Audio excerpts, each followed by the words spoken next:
Hello and welcome to the SEGA Nerdcast, episode 71. I'm Chris, the editor of SEGA Nerds, and with me today is none other than Graham Cookson. How's it going, man? Hey, how you doing? The European editor of SEGA Nerds, Graham Cookson. That's right. That's right. How's it going, buddy? The sexiest SEGA nerd who's ever lived, Graham Cookson. I'm doing well.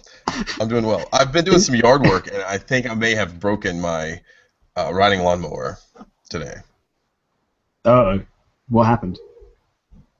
I think, broken is kind of a maybe overstating what I did. I think I just, the mower belt may have came off, and so I need to go get it fixed.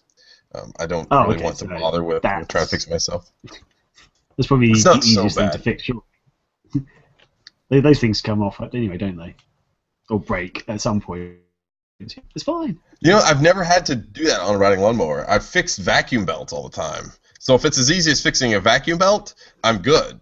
It should be very easy. I think it's just as easy, but twice as dangerous. I don't know, have you ever stuck your finger or hand up a vacuum while it's on? I have to say I haven't actually. No, that's never happened. Anyway, let's get on to what we've been up to this week. I'll go first because, Graham, I think you've got some really exciting news for us. But one of the cool things that I ended up picking up this week, let me unplug it really quickly as I do this, is a PlayStation TV. Whoa! Yeah, look how little it is. I was not expecting it to be this small. It's maybe 20% bigger or so than just a standard credit card. It's really small. Oh, wow.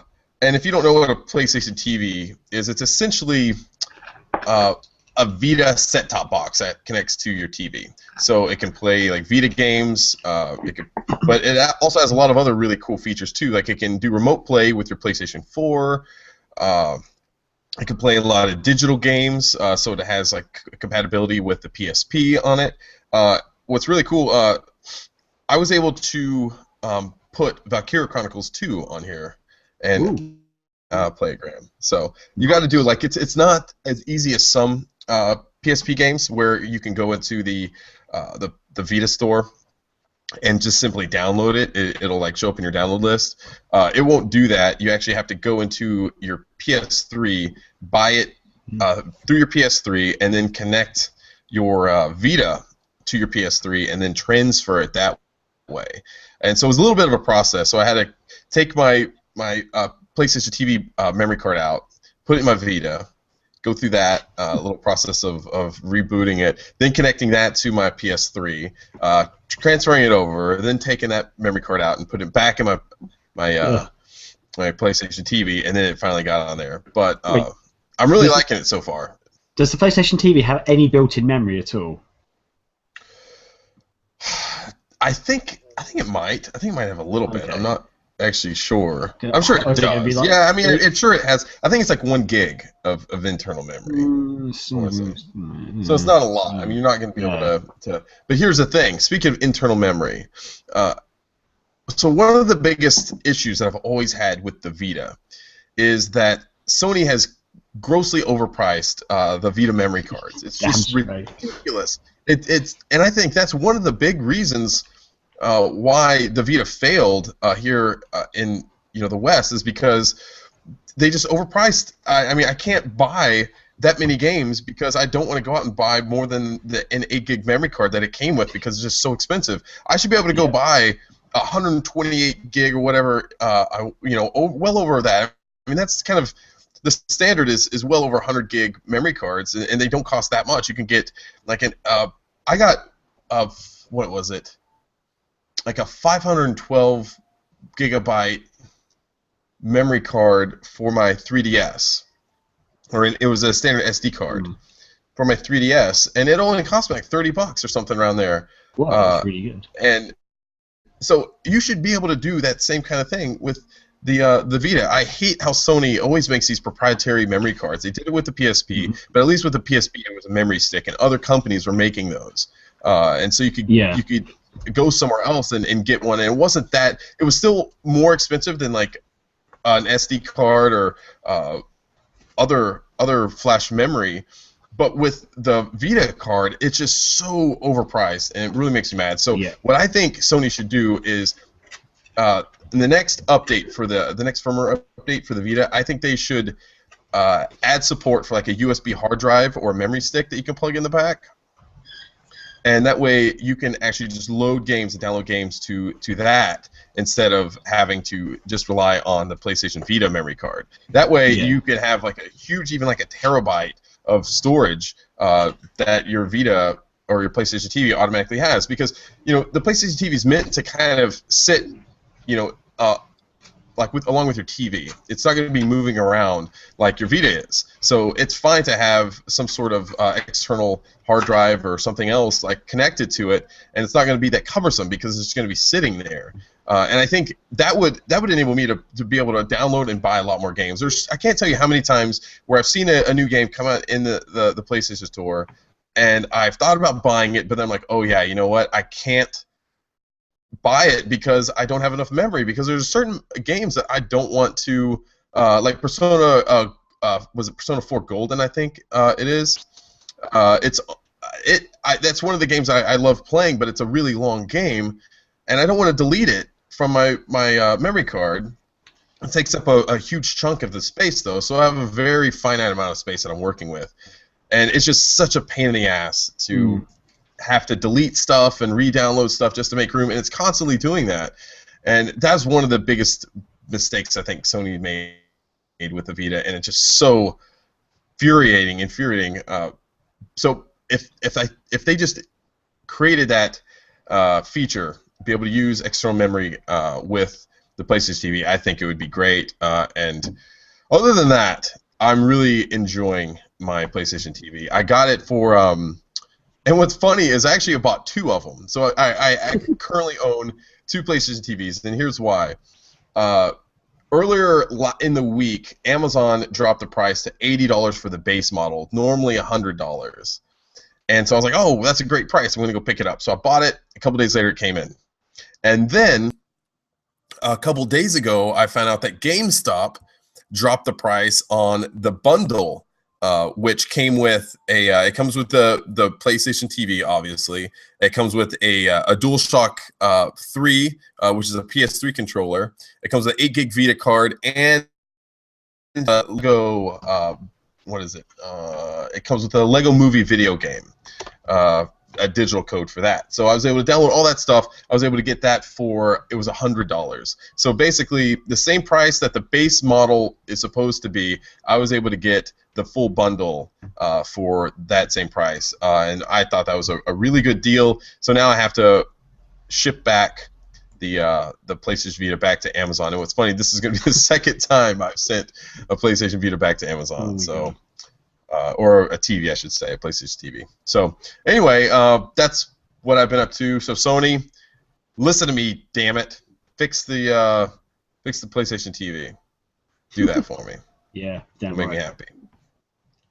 Man. So you've been dropping in and out, Graham. Yeah. A couple times now. You're already pissing me off. Sorry, dude. I have no idea why. Literally, Google Hangouts just keeps crashing on me. And then just reload. It goes crashed. Reload. Okay, brilliant. So yeah, sorry if I keep cussing out, guys. I apologise.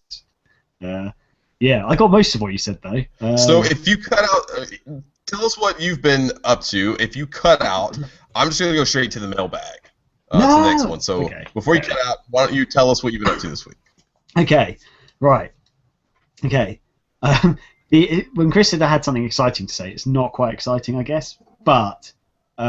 It's something to do with my work, and it really only affects me, but I'm going to tell you guys anyway. Basically, yeah, we had one person pretty much fired from work this week, and another person suspended, all in the space of 1 week. Ascended? What is that? You mean promoted? Suspended. Oh, suspended. I think you said ascended. I was like, wow, that sounds exciting. He was ascended! Yeah. Are you still there? Yep.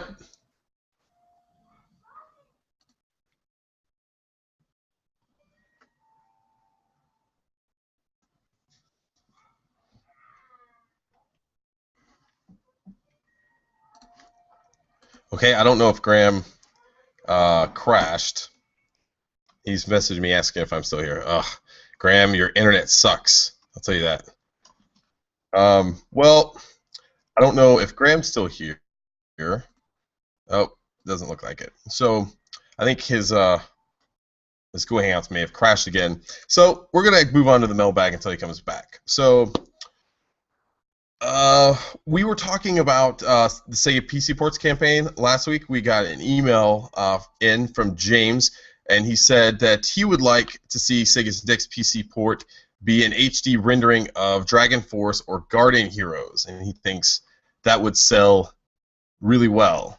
And I agree. That would be really awesome. I would love to see a Dragon Force, because that's funny, because I've never really gotten to play Dragon Force. There's always one of those games on the Saturday that I wanted to pick up, but was never able to do so, and it's kind of getting up in price these days if you want to go pick it up. So I think that would be great, especially not just to see an HD version of it, but to be able to have more people be able to go out and play it. I think that would be great. Guardian Heroes, we got the release of Guardian Heroes on the 360, and I think it was on the PS3 as well a few years ago, and I can't remember. They updated the visuals on that. I'm pretty sure they did, but a full HD, like 1080p or even more higher resolution would be great. I would really, really like that. Let's see here. Yeah, Graham, I don't know if Graham's internet is going to today. Let's see. That's the thing about Graham's internet. It's kind of like him. It sucks. Graham, are you back? I am. Has my screen gone grey, black and white? What the hell? I think you suck so bad at podcasting, you've just gone black and white. Right, I'm now trying a different browser. Let's see if that works. Yeah. All right. Okay, so I did dip into the mailbag a little bit, but let's go back to what you're talking about, and let's see if we can get through that. Christ. Okay, so yeah, I'll try and run through it very quickly. Essentially, right. Okay, if you don't know, my company's really small. It's quite a new company. There's literally only about 11, 12 people in the company. And then on Monday, there's a woman there, or girl, youngish woman, who's pregnant. And she suddenly she was complaining she was feeling a bit ill, and she left early Monday morning. And I thought, oh, she's just gone home, she's pregnant, sort of feeling a bit under the weather, go home. Turns out, we me and this other girl, we got called downstairs to speak to our CEO, and he announced to us, yeah, she's been let go. Or actually, technically, she quit, effectively. She quit. But he told us the reason. Okay, technically this is kind of a secret, but anyway, I said it anyway. Hopefully no one from my company's watching this, because officially she did quit, but she was forced out because she basically forged something on an important document which she shouldn't have done, which was gross misconduct. So she was going to be fired, but she quit before she could be fired, if that makes sense. So basically, the boss was going to fire her, but she stepped forward first and went, I'm going to leave. So yeah. But the thing is, though, she is a two-timing backstabbing bitch, basically. At first, I was kind of shocked, and I was a bit like, oh my god, she's gone. Because to your face, she's super nice. However, there have been a couple of instances where she's almost twisted something I've said, told it to the CEO, and he's got a bit annoyed at me, and then I've had to explain why I said that or whatever. And then I found out that she's been saying loads of stuff which I never said at all to him, and lots of other people. Like she'd been making up rumours and stuff about loads of people in the company. Like pretty much everyone in the company, she told the CEO a story about, which wasn't true. There's one where me and this girl I sit next to, she told him that we were bitching about where we were sitting, because where he sits, he could see our PC screens. And she basically told him, oh my god, they were really bitching about where they're sitting. They don't want to sit there. They're saying that you're looking at them and stuff and watching them. We never said anything like that at all. So he moved us, moved some other people, and then he spoke to me afterwards, and I was just like, that literally, those words never came out of my mouth. I don't care where I sit in the company. You could put me downstairs or upstairs or right next to you. I wouldn't care. I mean, you can see my screen. I don't care. If I'm on Facebook, I'm on Facebook. You know, it's quite. Our office is relaxed enough that we can do that. But as long as we're getting our work done, that's the main thing. And yeah, up until that point, my work had nothing been wrong with my work. Bad about my work. So yeah. And also she said, what was the other? There's something else that she said that was. Oh yeah, like I was complaining about the tea bags or something. And I'm one of the only people who actually drinks the tea there, and I like the tea bags, so why would I complain about them? Like, weird random things like that, but there's so many of them, they're all piling up. Those are the funniest things to complain about. I know, it's like the most pointless thing. And I said to my boss, if there's something genuinely annoying, that's something that I'm genuinely going to complain about, I would tell you, because me and my boss, he doesn't have his own office, he sits in the room with us. It's very much an open plan office, and we can talk to him freely about stuff. Sorry, I was literally forgotten there's a really big thing she said that I was complaining about, which literally wasn't true. And I can't remember what it was now. That's so annoying. But she made up other stuff. She made up loads of stuff. She was basically just telling all this shit. And we've got a Christmas party coming up. And one of the founders, one of my bosses, I've known him for a few years because I used to work with his girlfriend, his partner, and they've had a baby and stuff. And it's a bit awkward, but she basically she got approached by a newspaper over here, a tabloid newspaper, and they said they want to do a story about like something to do with people who've come from rough upbringing and now festival. But it turns out the article they published wasn't anything like that. It was about people who are on really high wages who can't afford to live on them or something. So basically, they had like 5 different families, and she was one of the people they approached, and so she was in this article, and it sort of referenced one of my bosses. And basically, our lawyers kicked off because it made it look like our company was really bad, even though it was a whole massive mix-up and stuff. But people at work were a bit annoyed at her for that, even though it's kind of her mistake. Yeah, this girl who was fired, Katie, she went and told the CEO and people that I didn't like my friend anymore. This girl who I used to, who I've known for years.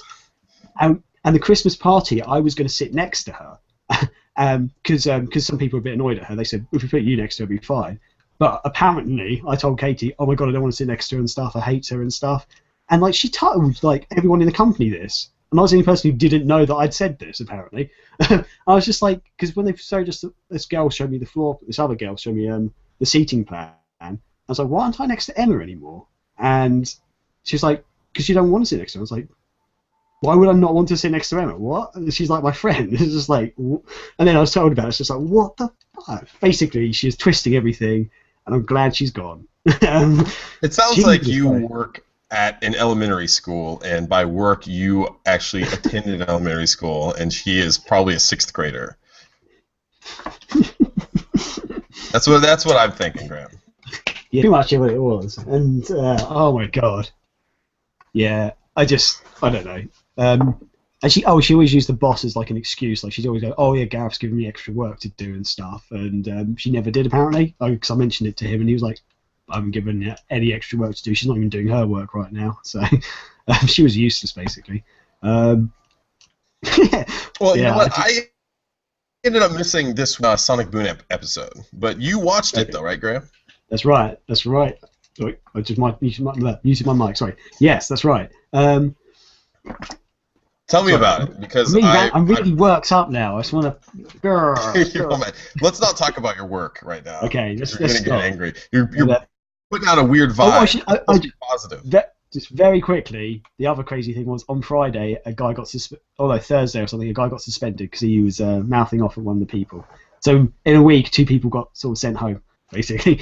And I don't know if the guy's coming back to work yet. But yeah, anyway, Sonic. Yeah, because Chris isn't a big fan of Sonic, and I clearly am. I've been keeping up with the TV show, all, like 3 or 4 episodes of it, whatever. But I think this week had 5 and 6 this week. That's right. Yes, it's a third. Yeah. Episode 5 was my favourite episode so far. Although the ending of the episode I thought was a bit rubbish, the start of it, like the first sort of 5 minutes or whatever it is, was brilliant, and I think that Styx is the funniest character ever. She's just brilliant. She makes that show. If it wasn't for her, that show would be terrible. I don't know how you feel about that. But, did the Beaver make a comeback yet? Was that? You remember the Beaver? He was in the like the second episode, I think. It was in the episode where Sonic was having a contest for his new sidekick. And his name's like Fastidious Beaver. I'm waiting for him to come back. He's my favorite character on the show. Well, in this one, they've got a monkey in it. He's just like some random monkey dude, and he's hilarious as well. He's kind of like that Beaver character in a way. Like, like basically, Styx is going to go to like this posh. She's going to go to the awardees award ceremony, where she's going to win an award, and she gets to take 4 friends. And there's Sonic, Amy, Knuckles, and Tails, and then this monkey guy just standing there, and they all just sort of look at the monkey guy. Oh, I'll leave them. Basically, it's brilliant. It's like, why do I hang around you guys anymore? And Styx is really funny in the episode. She said a couple of things that I just thought hilarious. And yeah, generally that whole episode was brilliant. Although, God, I need to watch it again actually. But yeah, and then the second, episode 6 was okay. It was fine. But yeah, actually, you know what? Dr. Robotnik from Despicable Me, like in every way in Sonic Boom. Like, I've heard some other people make that connection. Yeah, because they're kind of a similar shape now. He's no longer short and fat. He's like tall and like slightly thinner down below, and then gets sort of bigger. And like he's evil, but nice in a way in Sonic Boom. Like he like approaches them. He's like really nice and friendly. Something slightly evil, but at the same time he's like friendly now. He's not really nefarious anymore, you know. Yeah. Like he's underhanded. He still has like some diabolical schemes and stuff, but he's not as much of a threat, I don't think, anymore. Yeah. Like I don't feel like he's evil anymore, you know. Like he seems like he's got some good qualities to him, and I kind of like that in a way. Like he's a lot more funny, and I like that, I think. And Mike Pollock, I think, has been doing a fantastic job so far this season, voicing him. It's been good. Yeah, I think Robotnik is probably my second favorite character in the whole show, actually, because he is like that way. He's Eggman. Yeah, actually, in episode 5, he had a really funny bit because he built a robot that only it like fixes polls and stuff. Like, so it basically posts like ballots into boxes really quickly. And like there's a cutscene of him like doing it, going, I've finally got a use for my robot. It's just you have to watch it, I guess. It was actually really funny when I saw it. It's really I'm gonna have to watch it. Bits of the episodes. Yeah. I think it's getting ended better. I ended up waking up really late Saturday morning, and I just completely forgot about it. And what sucks is I don't have a DVR right now, and so I can't just set my DVR and have it, ready for me. So I just got to set the alarm, I guess. Yeah, damn. You are a bigger Sonic Boom fan than I am. Yeah. Woo! Yeah. Also, very quickly, I want to mention, just very quickly, there's 2 today which I think you might enjoy, because I know you're a massive UFC fan. I just happened to watch them both like in a day, and they're both related to UFC. One is, I think you might have heard of it. It's quite a big movie, Warriors, or the Warrior, I think it was. It's got a guy who plays Bane. I can't remember his name now. It's really annoying me. My wife is obsessed with him. Tom Hardy. God. Tom Hardy. Hardy. Yep. Yeah, it's him. And it's basically him and his brother, who is sort of slightly estranged from each other. He plays the Pharaoh in the new Moses movie. There's a new movie coming out that's basically like that retells Moses, and Christian Bale is Moses. And he plays the other guy plays the Pharaoh. And So but I've seen it. Yeah, it's a really good movie. That's what's I've seen it, and Nick Nolte's in it too. Nick Nolte plays their dad. Yeah. Okay. The other movie is Here Comes the Boom. Don't know if you've heard of that. I've heard of it. I haven't seen it. Here Comes the Boom. Okay, it's got Kevin James in it. It's kind of a comedy, not a full-blown comedy, but kind of a comedy. But the action scenes now are awesome, and Kevin James, even though you sort of think of him as being a slightly fat comedian, he was awesome in it. Like he was doing he gets kind of buffed up in it as well a bit. and like the fights, especially towards the end, you're actually kind of brutal. But it's kind of a more light-hearted movie that I reckon you could watch with your kids, and I reckon they'd enjoy it. He went on a big diet and workout plan to get in shape for this movie. Yeah, that was I remember hearing some stuff about it. So yeah, and at the start of the movie, I was like, "This isn't going to work," and then by the end of it, I was like, "Damn, he kind of pulls it off really well." So yeah, yeah, there you go. So that's what's happened. That's life, and yeah. Cool. So we're gonna run through the rest of the mailbag pretty soon, pretty quickly. So this is relating back to last week's podcast when Graham was talking about that really creepy Christmas gift that he got me. If you haven't heard of that, go back to that. So Enrique wrote in. He says, "This sexy gift sounds like an anime body pillow." Is that what it is, Graham? It might be, but maybe I not saw, what you're thinking of. I you saw. Definitely think it. Let's put it that way. I saw Kamiya post some pictures of a Bayonetta body pillow on Twitter this week, and so if it's a Bayonetta body pillow, I might actually like it. That might be cool. That would be funny. What if it's like one of the male SEGA characters' body pillow? Would that be still acceptable? I'm trying to think who would be acceptable. Maybe Gilius Thunderhead. I would like that. Yeah. Hairy dwarf. I like it. Chris sleeps with hairy dwarfs. And it has like really like kind of like puffy bits of hair on it, where his beard would be, and hair, armpits. I would where like his that. beard and downstairs would be. Oh yeah. His furry loincloth.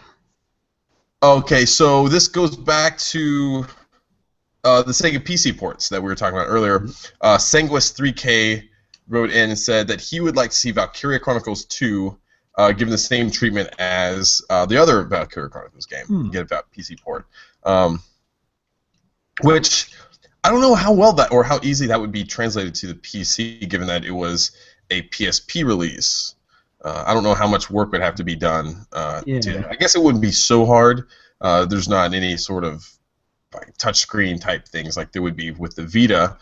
So maybe there would be, but I would imagine that they'd have to go in and do some work just to get the resolution and stuff like that raised quite a bit. You know, because I don't know what the native resolution for the PSP was, but I'd imagine it's even below 480p, I would think. Yeah, it's probably not very good. And also, if they were to do that, I would actually like them to add stuff to the game because the game was a handheld. It was way stripped back compared to the PS3 game. And in my opinion, I reckon if PC gamers who are new to the franchise play Valkyria Chronicles on the PC and then picked up Valkyria Chronicles 2 on the PC, they'd think, oh my god, this game's terrible, like compared to the original. Because when it was released on the handheld, it was good for a handheld game, it was brilliant. But if you were to put them on the same system, I reckon people would be disappointed with number 2. If that makes sense. Yeah. We got one more quick write-in also. At Full Reactive Eye wrote in and asked, what happened to the Sega Nerds RPG, the one with a quest to save the blue skies of Sega? So you're getting called out, Graham. It's still in the works. It's still in the works. Very, very, very slowly though. You're on like the Yu Suzuki plan of making video games.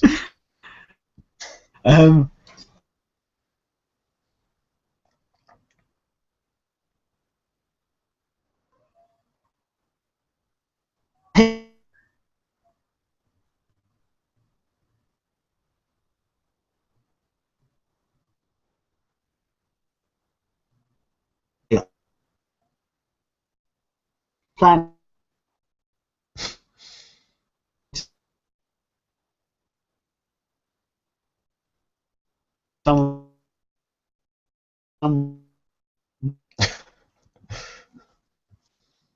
This week, so I've actually got. I'm sorry, Chris. That whole time, I couldn't hear a thing you said. What? Are you kidding me? Your internet was cracking out. No, I wasn't. I don't know if other people would hear it. But anyway, just quickly repeat what you said. Okay, very quickly. I am still working on it. not much has been done. It's been very, very slow. Yeah, there you go. That's pretty much it. Nothing really to add to that. Yeah. We do have some pretty cool ideas on what we plan on doing and sharing with the community going forward into next year. That's all I can kind of say about it right now. We'll announce more later. But there is some still work to be done. Yeah, Graham, so get to work on that game. And lastly, last mailbag, we got an email in from Tony, and so this one is about a new Sega console. So we get these emails in every once in a while, but I love just hearing them and talking about them. So he says, I see Sega's making a huge comeback with games such as Alien Isolation and Company Heroes, and now see great titles like Sega Rally 3 in arcades. I'm a huge Sega fan. Will we ever see a new console? So much to talk about. Maybe a Dreamcast. It would be so great if we could see that Sega console again in our homes. I really think Sega could do it. So, Graham, what do you think? New Sega console. Where are you going? Get back here. Trying to duck the question, literally. Man. Honestly, I don't think we're ever going to... I know... It's great to see that from what Tony's seeing, that Sega's making a comeback. And Alien Isolation was a fantastic, is still a fantastic game, brilliant game, and Company of Heroes. And Sega is making some really good games. However, they're not what they used to be at all. Like they've got a handful of great franchises out at the moment, but they've also been making quite a few not great games recently, which we'll get onto in a minute. And yeah, I just don't think that. And in the current state, I don't think we're going to see a console. Hopefully, if they keep making good games and stuff, we may get to see a console in the future, but not right now. I definitely don't think this, in the next generation or two, I don't think we'd see a new console from them. The only way I see a new Sega console ever coming out is if Sega were to be bought out by another company and they wanted to brand a new console. Like a Sega console. That's the only way I can envision it, because just even looking at the fact that Sega were to have enough money to fund the development and the production of a new console, I don't think that they currently have the games to support a new console. I mean, look at the amount of amazing internal first-party games that they had when the Dreamcast was released. There were just so many good games coming out of Japan, and you don't see that anymore. And look at the games that Sega is producing in Japan today are very centered and geared towards the Japanese audience. They're not even bringing those games over here anymore, like the Yakuza, the Phantasy Star games. Those games are staying in Japan, and they're even more geared towards Japan, whereas in the Dreamcast era, they kind of widened the audience up a little bit, and it wasn't just so focused on the Japanese audience. So I think there would have to be a massive restructuring of what Sega is kind of doing right now with its internal teams, and having them to kind of refocus on their efforts to create games that are more widely acceptable for the other regions. So I don't think it would take so long. I'm thinking maybe 5 to 10 years or something like that before Sega would ever even be in the position of creating games for another first-party console. So yeah, I don't ever see it happening. But yeah, sad, but yeah. I remember when Sega first announced that they were getting out of the console business and they were discontinuing the Dreamcast.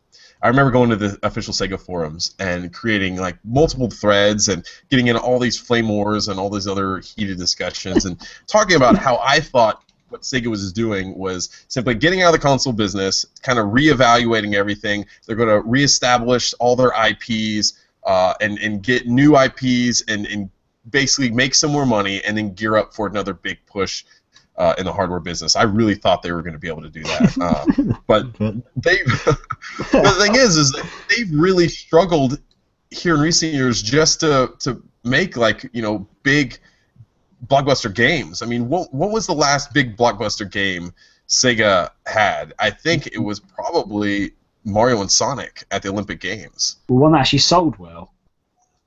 Oh. That sold millions and millions of copies. Well, yeah, I guess that is probably the most. Yeah, although Alien Isolation has done really well, so can we put that up there? Well, I don't know if we really know how well Alien Isolation is. I mean, it's been doing pretty well in the sales charts in Europe, but I think it fell to 22 this week in the top 40 sales charts. So it's been doing okay. It's been fighting against some big titles over here, like that's for sure. But yeah, I mean, the annoying thing is though, at the start of last generation, Sega had some bloody good games coming up. Like they just weren't appreciated. Like Condemned, and I mean even Full Auto, which was I think is a criminally underrated game. It's a racing game that you shoot stuff in. Was really fun, and there's people didn't really buy anything. And I can't actually, my shelf's only like half full at the moment, so I can't actually see what I've got. But, yeah. Yeah, they were doing really well at the start of the last generation, I thought, and now they've really cut back, so they've only got like 4 franchises or something they're working on at the moment, which is meh. But yeah. Yeah, we'll get more into like what we think Sega should be doing later on in the podcast. So yeah. Now let's get into the news desk. Let's go through this rather quickly, Graham, because we spent a lot of time getting through all that. So. Yeah, let's do the news desk now. Okay. We've got a new release, which is Hatsune Miku Project Diva F Second. Jason reviewed it and gave it a good rating. Which he said, in closing, Hatsune Miku Project Diva F Second is worth the play. As much of the game it is, it will sink its addictive claws into you if you give it a chance. Especially if you're a fan of J-pop. There's a lot of variety of the music here. Great presentation and well-rounded gameplay. So yeah, it's a pretty good game. Well, it's a good game, and it's out. There you go. Yeah. I've been playing it actually on my PlayStation TV.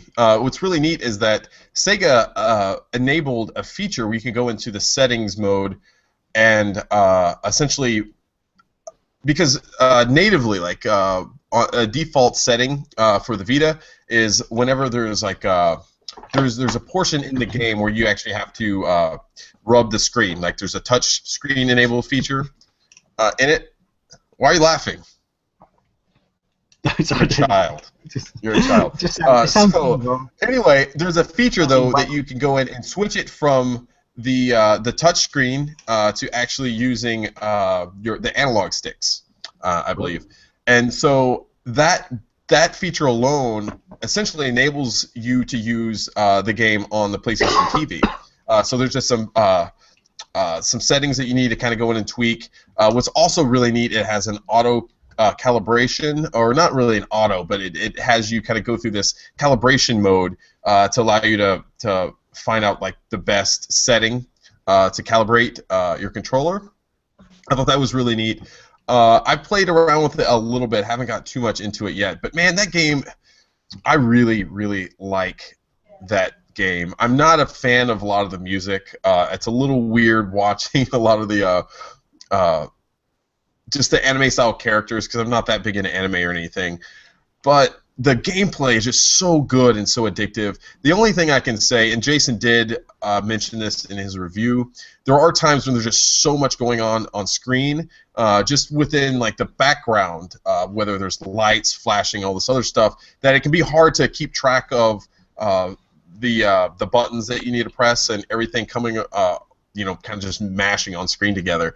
So it can be a little tough. It's hard to focus sometimes on that. But outside of that, man, that game is really, really good. So definitely go pick it up. Cool. Awesome.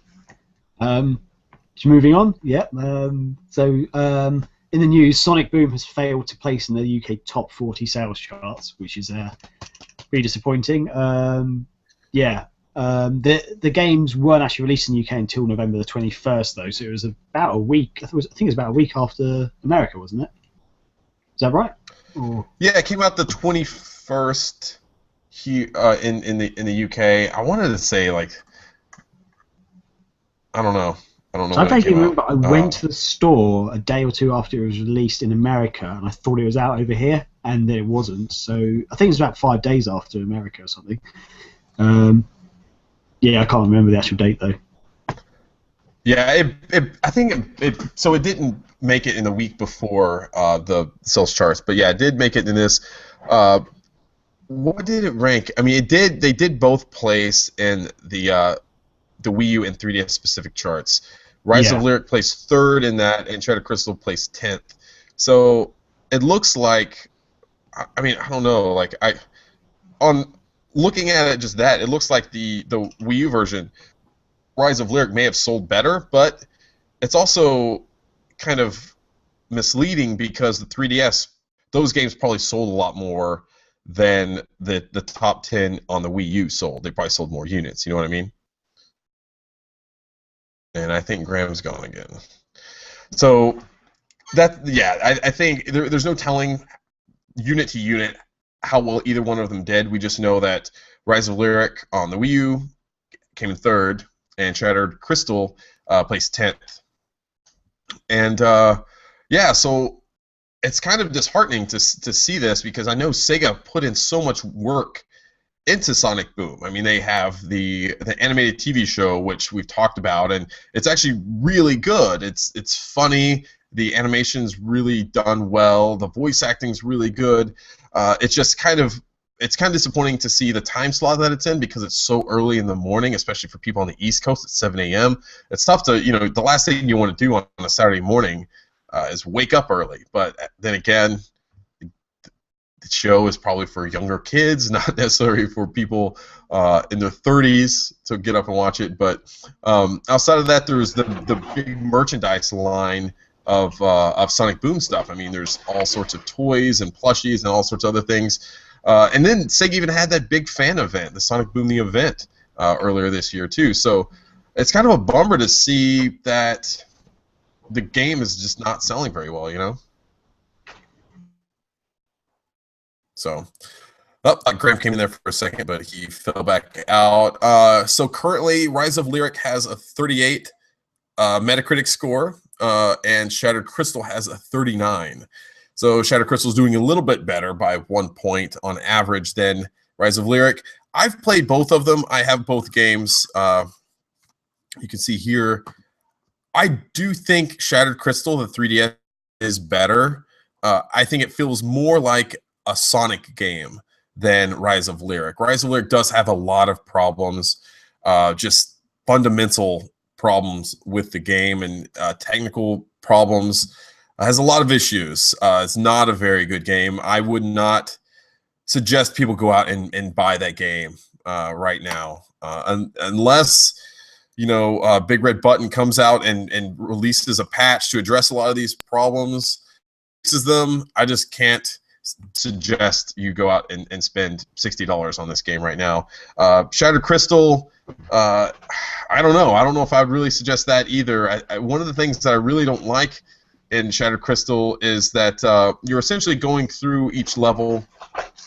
You're collecting crystal shards in the game, and you're trying to collect all these shards to basically form a new shard, a larger shard. You're picking out little pieces of this, and I think it has some sort of powers that Lyric is trying to get his hands on. So you're going through each level collecting little bits of shards, and you can't progress into later stages until you get a certain number of these shards. And sometimes they can be a little hard to find, and I kind of don't like the fact that you've got to replay levels over and over again to try to collect everything within them before you can move on to the next one. I like just playing through a level. If I want to collect stuff, that's fine. If I don't, I'd rather just go on. Rather than being forced to replay them, I wish it was more of an option for the player to go back and replay them if they wanted to, and they would be free to continue on with the level. I think that would have been better rather than forcing people to replay each stage multiple times. So, Graham, are you back with us?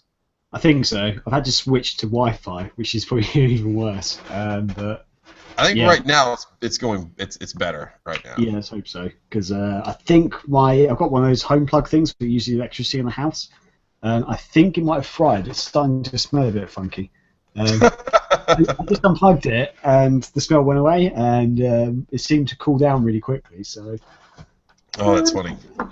So we'll just run through the next bits really quickly. Alien Isolation, there was a patch released recently that addresses some stuttering issues with the game. Apparently, in some of the cutscenes, some of the characters they kind of stuttered and moved a little awkwardly. I didn't really notice this in the game when I played it. Did you? I think yes. No, wait. I did actually. You did? On the Xbox 360 version. I don't know if it's on the Xbox One or PS4 version, but I did notice in a couple of early cutscenes in particular, the animation was a little bit weird. It's slightly jerky. I guess stuttering is as they say, is the best way. It wasn't really bad though. I mean, it was passable. I mean, like literally, it happened for like literally a split second, and it moved on. So it wasn't constantly jerking. It wasn't like my internet connection is tonight, basically. It's not. Yeah, so I'm glad they fixed it though, because even though it wasn't bad, it's just nice to see that they're taking notice of these things and sorting them out. So yeah, good stuff. Cool. Oh yeah, and also coming out in February, because I think we haven't actually announced this on the website yet, have we? That Total War Attila has been announced. It's going to be launched February 2015. So if you're a fan of the Total War franchise, the expansion. I think it's an expansion. It's not a new game, is it? It's DLC. Good. Yeah, sorry, it's DLC for the Total War. Yeah, it's coming out February 2015. Unfortunately, I've lost all track of Total War. I think it's a side game. I think it's its own standalone because it's getting DLC for it. So if you pre-order the game, you get the first DLC content free on release of the day. I thought this was part of the Rome game, like is an expansion for the Rome, but maybe it's not. Then maybe it is a full new game. Huh. Okay, never mind. I'm so bad with the Total War games, I'll be honest. I've never really played them. I haven't played any of the recent ones because I haven't had a computer that can run them. I played I played the original one, and I can't remember which ones I played now, but I played a few of them, like some of the early ones, like Shogun, and I think the original Rome. Yeah. Anyway, they're brilliant games though, and like seeing the other ones, the new ones in action, and I love them. It's one of those games I like to watch more than I play because I suck so much, but I love seeing other people play them and I get really excited. So the first DLC pack is called the Vikings Forefathers Culture Pack. It adds 3 additional playable factions to the game: the Danes, the Jutes, and the Gates. I don't know how to say that. It says these Norse factions have their own land and naval units, missions, and traits. That sounds pretty awesome to me. So maybe this is the game that gets me into the Total War series because playing. How awesome would it be if they have Scarin from Viking Total War in there, like as a playable character, or something, like a little unit that can come on, and he's like charging into battle, and his dragons come down as well. That'd be awesome. So that's another great SEGA game that was made at last generation. Maybe you will get into this game. That would be cool. So moving on, our topic of the week, and this is going to be a bit of a controversial one. Yeah. It's what do you think SEGA should do with the Sonic franchise moving forward from Sonic Boom? And because we basically have to come to grips and be honest with ourselves, SEGA has been really up and down with the Sonic franchise in the last few years. It's like there's a good game here, and then it seems like the next game is really disappointing, and then the following game is somewhat average, and there's a good game, and there's not a real steady flow of games for the Sonic franchise, and it's really disappointing. But we broached this topic on Twitter, and we got a few people writing in, and so we wanted to share some of these things. At Sharoth said, Sonic Lost World brought some great new features to the franchise. I'd love to see more of that experiment work happening. At Thy Dark Angel simply said, Sonic Generations 2. S. Tiger said, stop for a decade. Wow. At Full Reactive Eye said, continue to make bad Sonic games because they sell anyway. Those aren't my thoughts, but I bet it is Sega's. He he he. And you missed my favorite was, one by Brawler 1993.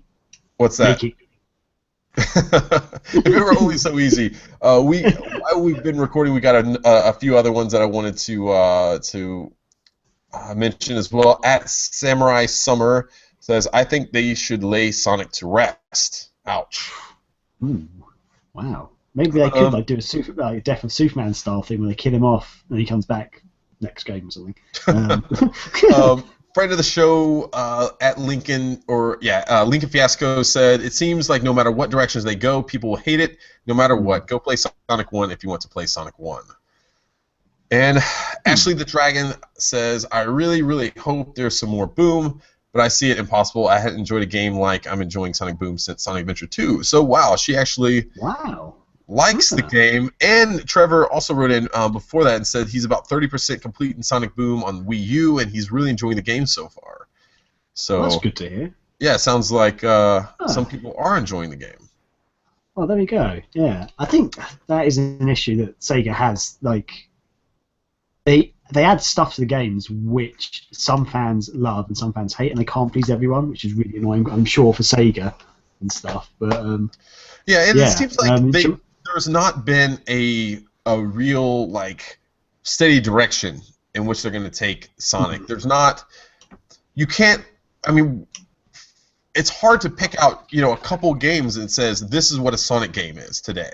Because look at Sonic Generations, which probably is the best Sonic game in the last few years. That game is way different than Sonic Lost World from Sonic Boom and Sonic Unleashed. There's just so much different gameplay variety within those games. It seems like there's not a good vision with Sonic, like what Sonic Team wants to do with them. It's always like throw new ideas at the wall and see what happens. So Graham, let's answer this question. What do you think? I want to throw over to you. You got the ball, buddy. Right. Okay. These are just thoughts I've had when playing recent Sonic games recently. Get rid of the auto-lock attack. I'm sorry, but I think it ruins the gameplay. It makes it so damn easy to kill enemies and jump on springs and stuff, which in the original Sonic games you didn't have the lock-on, and it was actually your skill and your ability that let you kill those enemies or jump on the springs and stuff. If you missed a spring, you missed it. You're tough luck, But now you you jump. You might miss it, you might start falling, then you get the lock on, you go, oh, and then I just quick tack and hit the spring, and it's just like, no, because I was playing, because I haven't actually picked up the new Sonic Boom for the 3DS yet. I went to 2 shops the other day, and they actually didn't have it in stock. I don't know if they sold out or they just didn't have it in stock, but I did pick up Sonic We don't want to carry the game. Yeah, they just don't want it. But I did pick up Sonic Generations for the 3DS, because I had the version, I didn't have the 3DS version. I was playing it, and I was hating the modern Sonic version on it. But I was loving the retro Sonic levels. I was like, this is so good. This is so much fun. Then, well, here's the thing. The reason why I liked the retro Sonic levels was because there was no auto attack. I felt like I was playing the original Sonic games, but like with sort of 2.5D sort of visuals on it. And I was loving it. And then after like the 3rd level, you get given the auto lock attack for the original Sonic. And after that, I was just like, I can't be bothered to play this game anymore. I wasn't enjoying it. It lost all meaning to me. Like, there was no skin involved. I was just passing through the levels, just like, ugh. And the few deaths you do get in it, I feel really cheap now, because we have long grinding and springboard and loop sections where you're not in control of the game at all. Like, literally, Sonic's just going along, doing his thing. And it looks visually impressive. Like, the first few times it happens, you're like, wow, that looks awesome. You get to see the background, you get to see Sonic doing some cool stuff, and you're going really fast. But pretty much every level has it, and then it just gets really boring. And then you might have a cheap death at the end of it because you're not really paying attention anymore. And it feels like lazy gameplay to me, and that's what a lot of modern Sonic games I feel have. They have too much of this grinding stuff on it. And you're just not in control of the game for half the levels anymore. It's fucking ridiculous. I also feel that you mentioned Sonic Unleashed a moment ago. I reckon Sonic Unleashed would have been a great game if they didn't have the Unleashed bit. Like, if they got rid of all the stupid gimmicks, like turning him into a werehog, because they just ruined the game with that. I mean, the combat would have just got really repetitive. They were too long. Like, the fights were just too long to have. But the Sonic bits were brilliant in that game. They were so good. They looked beautiful. They felt like a Sonic game to me. I didn't like the enemies, admittedly, because they had like 3 robots. They repeated it over and over again throughout the whole game. But yeah, annoying. And this one could be slightly controversial for a lot of modern Sonic fans, especially. Get rid of the voice acting and stop having long cutscenes, basically. Because even though I think the voice actors are brilliant, they do a fantastic job.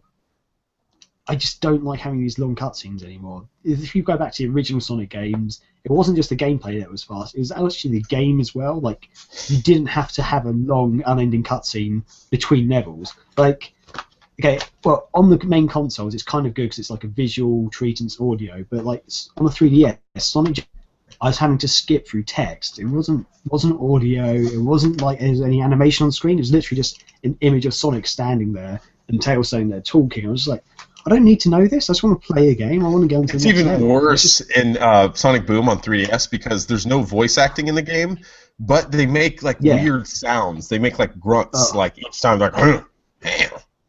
They do. They actually do. It's so weird. I would just rather them not say anything.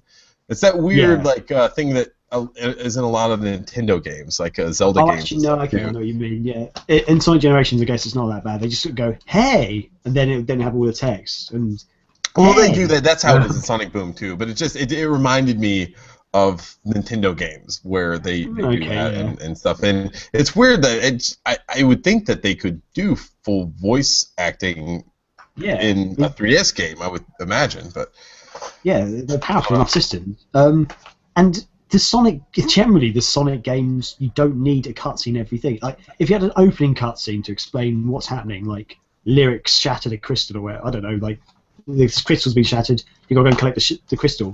I now know exactly what I've got to do in each level. I've got to go through the levels and collect the crystals or something. That's all I need to do, and I know that now. You don't need to have a cutscene all the time.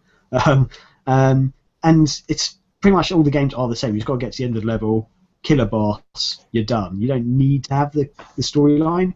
Even though some of the storylines are kind of fun, I just feel like Sega's spending too much time on them.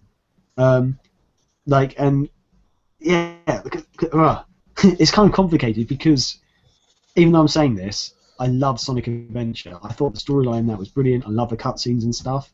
But as I say, I feel like Sega's spending way too much time on these convoluted storylines, and they're just ruining the gameplay from it, basically. If you go back to basics, I reckon that would be a better way to do it.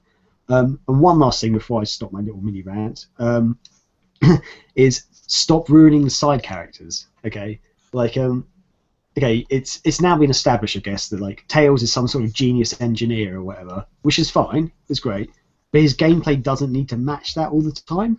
Because Tails originally, like in Sonic 2, he was like super fast, super speedy. He could run almost as fast as Sonic, jump almost as high as Sonic. He could fly, and it was awesome. It felt like you had like another Sonic to play with.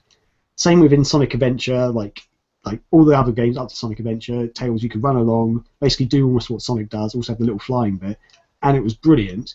And then suddenly it's like he's using robots and stuff, and like it's just his gameplay slowed right down, and it's just not as much fun. And I feel the same way with pretty much all the other characters. I think then they've gone away from Sonic to Sonic and Friends, and all their friends do slightly different things, and they now have to make the gameplay work around all those characters. They don't need to do that. It's just that's what they're doing, basically. And that's you see that in Sonic Boom or in Rise of Lyric a lot. You just going through the level, it seems like you almost feel like there wasn't really a need to have all these extra characters. Like, for instance, like, so the levels, like, when you at least what I've played so far, whenever you're playing, you're split up with 2 characters. So, like, it'll be Knuckles and Amy, or Tails and Sonic.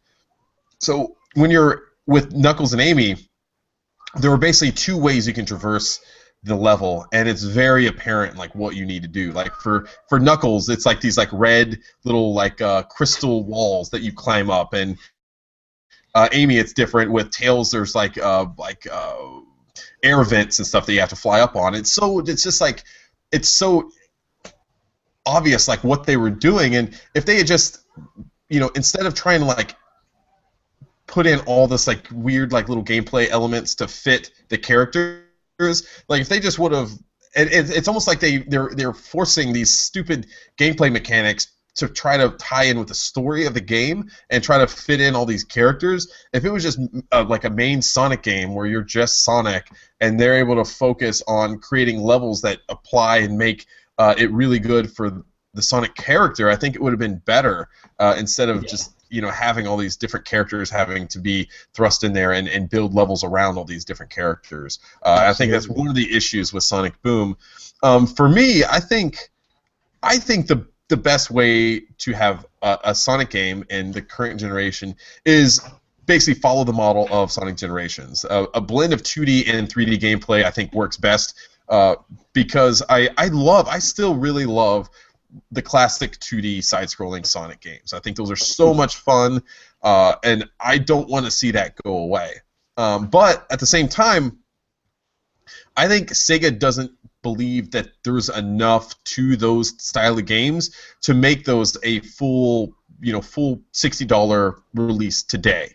And I agree with them. I don't think if you just made a 2D Sonic game that you're going to be able to sell that for $60. So you have to have that 3D gameplay, which most gamers feel is what is about like current and future generation games. That's what that's what big budget games are, like 3D open world, lots of places to go and all that kind of stuff. So I think Sega feels like they need to add that kind of stuff in there, and I think they can do that, but without all the gimmicks, without everything. I just wish it was like a focus on the core Sonic gameplay and what makes Sonic good. And I think Sonic Generations was probably the closest that we've got to a perfect Sonic game within the last few years, and I would like to see them build upon that. Like some other people mentioned that they want. Can you hear me?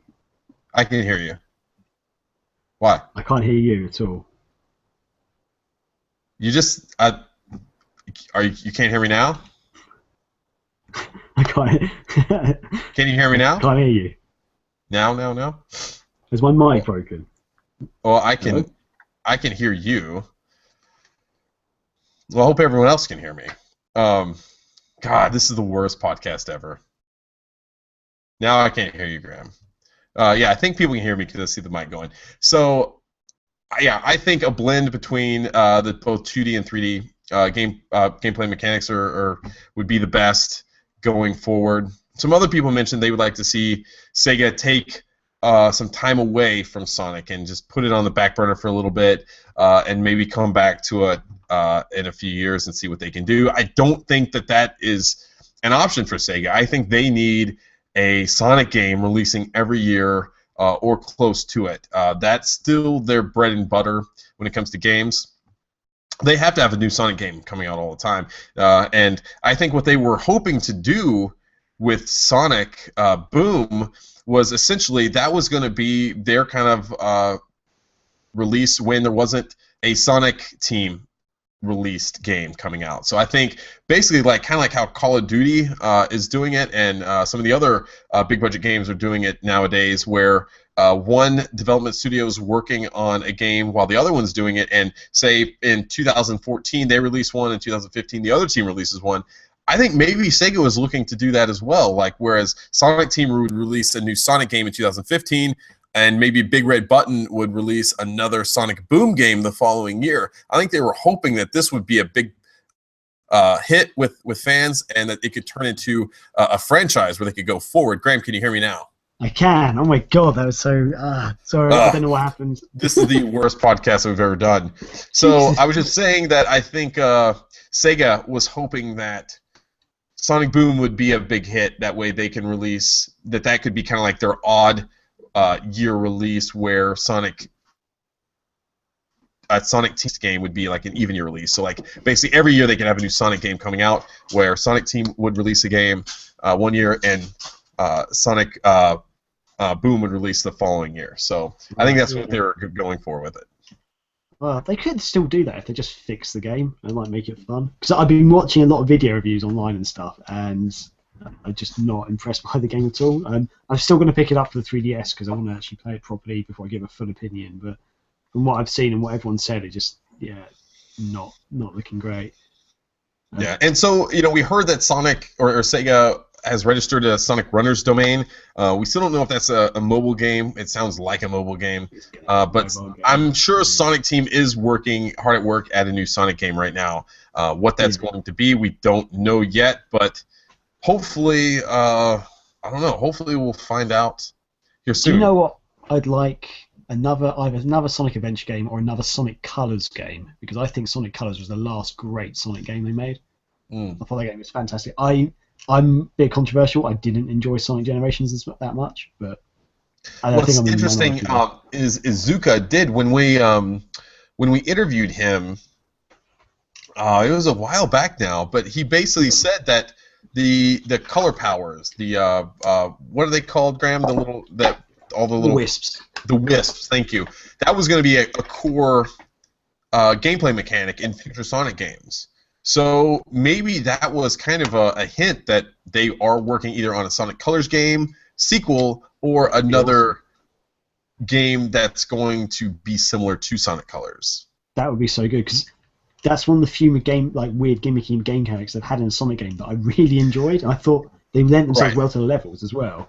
And that's the thing I was going to say, is that doesn't detract from creating a good level in a game. That allows the creators to have more creative freedom to do different things with it. Because now Tails can, for instance, dig through the ground, or it allows them to do different things, and that'll be interesting to see what they do with that going forward. And it allowed for more exploration in the game. The levels were designed, even though you could just run through them, most of them you could actually go back and explore more, and I love that about that game. You didn't have to, but you had that option there, which was brilliant. There's more powers you unlocked, the more you could do later on, go back and if you wanted to.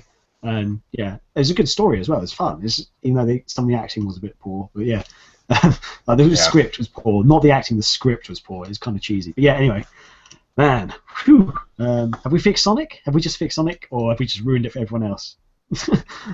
Well, that's the thing, is with Sonic fans, you can fix it for some people and ruin it for everyone else. Everyone's going to put your complaints into a website that we don't like that much. Kotaku or something? I don't know. I was wondering where we were going with that. So let's get into what we've been playing, Graham. What have you been playing this week? Well, played a bit of Just Generations on the 3DS, which I got a bit bored of because I wasn't enjoying it that much. I think the 360 version's better. Played a bit of Valkyria Chronicles on Steam, although I don't know if it's my computer game or Steam, but it keeps crashing. The computer doesn't crash, the game crashes and exits. And I can't tell if it's just the game or Steam or my computer or all three. But so basically, I can play for about 20 minutes at a time before it crashes. I keep saving it every time I get a chance, but it's very slow and very annoying. I have to keep rebooting the game. That's not good. Yeah, judging by how bad my internet stuff's been today, maybe it is my computer just being rubbish. Your computer sucks. I'll tell you that right now. It does, yeah. Even though it's super powerful and stuff, it keeps crashing. It's a bit crap. But also, this is the same one that you've had all those problems with, where pretty much it kept dying. They didn't keep dying. There was lots. It's gonna be too long for you to explain. But it's probably the same one you're thinking of. The other game I've been playing, which you well know, is Saints Row 4, which we can talk about in a second. Yeah. That's it. There you go. I completely forgot. More than any other game, that's the game that we've been playing. Yes. I really, really love that game. I forgot how much I love Saints Row, because once we started playing, what Volition did with that game is they set out and they said, how can we make a game that is just pure fun to play? And we're just going to allow the player to do all this crazy shit and give them so much freedom in the games just to do whatever they want to do. And, it's so good. And I don't know how I missed it, Graham, but did you see, I think I sent you a link. they're porting the game to next-gen consoles. They're porting it to the PS4 and Xbox One. Yeah, so it's going to come out at some point early next year. It's going to be coming out. I'm really excited for that because you can see like some of the visuals do look a bit dated. I don't know if you noticed that, like compared to. Yeah, I was actually going to say, but I thought you were just going to be because I was complaining when we started playing the game. Because I've got 360 and I had to buy on the PS. This is for the listeners. I had to buy it on the PS3 so I could play with Chris because he's gay and doesn't like playing on the Xbox. What? But I think the graphics are worse on the PS3 than the Xbox 360s because I played the Xbox 360s quite recently, and when I was looking at the game on this, I was just like, I'm sure some of these cutscenes don't look as good. So you could see some of the graphics were slightly ropey in this. Fanboy. Oh yeah, Xbox. Yeah. But yeah, I think they're well overdue. Well, not well overdue, but they are due an update in a way. And it's kind of it'll be in the see it come on the Xbox One and PS4. Although, do you reckon they're going to add a first-person mode like they've done with GTA and stuff? I don't know. I think they've really done really well on GTA. I've only seen it in action. I haven't actually played it properly myself, but I thought I was being very impressed by the next gen versions of that game. I think well done to it's not going to be the port is not being done by Volition. I think it's High Moon Studios is doing the port of the game. So they've done some other games. I think they may have worked on one of the Transformers games recently or something like that. But I'm really excited for it. I hope Volition's working on the next Saints Row game right now. I would love that. Saints Row 5 on PS4, Xbox One, PC. That's what we need. I would absolutely love that. That game was just so much fun. And we were kind of talking about because Deep Silver owns the IP now of Saints Row, and they also bought Volition. This was when THQ basically sold off all. SEGA bought, oh man, who is it now, Graham? Who did they buy? Relic. And they got Company Heroes. Yeah. We were talking, like, what if SEGA would have bought Volition and the Saints Row franchise? What would Sega have done with that? And we were talking how fun it would be if Sega would have bought it, and then they would have released like some Sega character costumes that you could get and other different things that you could do within the game that were Sega character related. And it was just really funny to think like you could have Alex Kidd running through the streets holding a 3-foot-long dildo beating people to death. Or you can have Ryo Hazuki running around with like Sonic the Hedgehog, or that.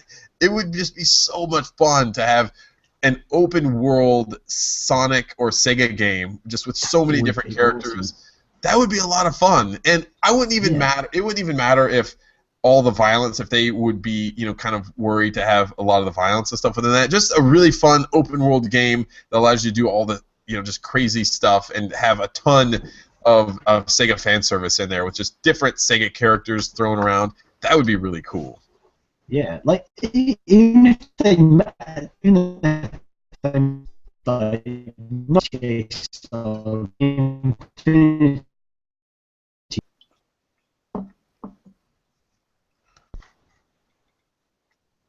Chris? I don't know what you just said. I can hear you. I think my internet just. Okay, brilliant. My internet just died again or something. What was I going to say? Oh yeah, even if they didn't do like a GTA or Saints Row game like with all the violence, they could do like almost like a Disney Infinity style game, like with Sonic, not just with Sonic, but all the Sega characters. They did like a big fun open world game, or it could be like GTA, but more cartoon violence rather than proper bad violence.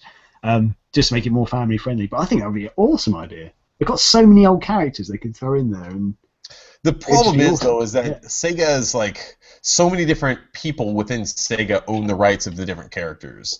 So you have to get signed off on all these different people, because we talked to Sumo Digital when we were talking with them, and they talked a little bit about the process of trying to get all these different characters in Sonic and Sega All-Stars Racing transformed. Yeah. And the original one, and just how long it took having to go back to Japan and meet with the Sega, the older Sega statesmen there, and try to convince them, like, hey, let us use these characters, this is what we want to do, and they have to get everything signed off on. So whoever did that, I kind of feel bad for them even undertaking that project, because it's going to be a lot of work, but it would be amazing. I would love to see that. So Wow. Anyway, we've got some contest winners to announce, Graham. How about you do that? Whew. Okay, yeah, so we had two contests sort of going at the same time, really. Well, the first one we were doing was Project Diva F Second, and we had copies for the PS4 and the Vita, is that right? We were giving away? No, we have PS3 and the Vita. Oh, PS3 and Vita, sorry, apologies. We have 2 North American PS3 codes, and 2 North American Vita codes, and 2 Europe PS3 codes. Right, so 6 in total. Okay, so 6 in total. I've picked out randomly 6 winners. Hopefully some are from Europe and some aren't. Some are from America. I couldn't tell because it doesn't really say on anybody's Twitter's profiles, or at least not on these people's profiles. But yeah, we have Bunny Dillion, I think that's how you pronounce that. At Keyblaze. At some bored human, at Pointanj, I think that says Pointanj. How do you say that? Yeah. Pointanj, or yeah, whatever. At Frost 666999, and at Android D19. Yeah, so those are the 6 winners we've picked out. Yeah, well, how are we going to do it? Like first come, first served, if like they're all in America or something? Yeah, so basically whoever message us soonest, you can either send us a message on Facebook, Twitter, or email seganerds@gmail.com. So just let us know what you want, whether you want a North American Vita or PS3 code or a European code, and we'll also send messages to all of you as well. Yeah. Yeah, it's tricky that we don't. It's hard to tell if people from Europe or not on Twitter. Yeah. But, hopefully we'll be able to get you guys hooked up. And we had a Valkyria Chronicles contest going on, which we only had 1 copy for. Is that right? Yes. Yes. Awesome. And the random winner is at Rad Shiro. So yeah, you won Valkyria Chronicles for Steam. Which is awesome. Hopefully your copy or your PC won't keep crashing like my one does when you play it. Because I was meant to actually mention Valkyria Chronicles just very quickly. Just if you want to hear my thoughts on it so far. Yeah. Yeah. Okay. Cool. So far, basically, it's the same as the PlayStation 3 version. It's brilliant. I'm loving it. So good. You can use the Xbox 360 controller with it, which I love. Although I will actually recommend the keyboard and mouse, because the mouse is a lot more. It's a lot sharper. It's easier to actually aim with it. Because I found this on the PlayStation 3 and also with the Xbox 360 controller. When you're trying to get a proper good headshot, it's a bit awkward, a bit fiddly. Like it doesn't seem to have quite the right sensitivity. The mouse, it's literally instantly you can get a headshot. So yeah, but brilliant game still. It feels exactly like the PlayStation 3 version to me. Graphics seem to be the same as me. I can't tell the difference. So yeah, there you go. Sweet. Brilliant. Awesome. And also, we have a Sonic Boom poster winner that we want to announce. This was a couple of weeks ago that we talked about that. I think it was when Blake was on the show that we announced the contest for that. Michael Martinez is that was when you were out with the Blades. So Michael Martinez, you have won that. We will email you back and get your mailing address and send that out. So congratulations, everyone. We've had a lot of giveaways in the past few weeks. It's kind of hard to manage all of these giveaways that we have sometimes, but we love doing them, and we appreciate that people